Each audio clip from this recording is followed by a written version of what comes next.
Ngomgqibelo, abafundi abahlala emqashweni eyakhele inyuvesi yaKwaZulu KwaDlangezwa bangenelwa izigebengu ezaziwa kakhulu ngokuthi amadabuka.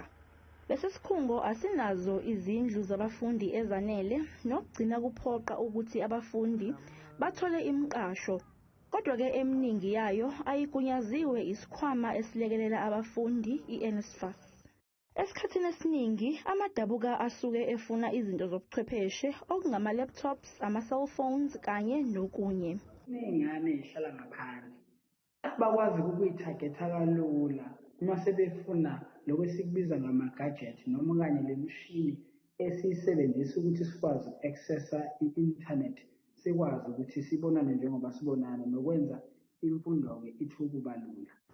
Labafundi bathi uma kungaba khona amaphoyisa kanye nezinye izinhlaka zokuphepha endaweni, ubugebengu bungehla. Akubuye i-police station.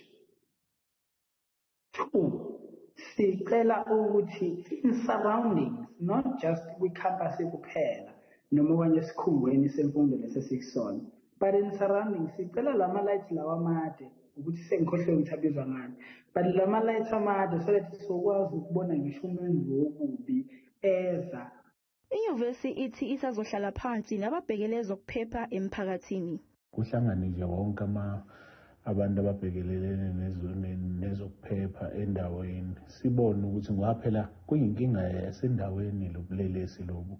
Lesi sigameko akusiso esokuqala njengoba zikhona nezinye ezike zenzeka ngaphambilini ezibandakanya nokudutshulwa kwabantu.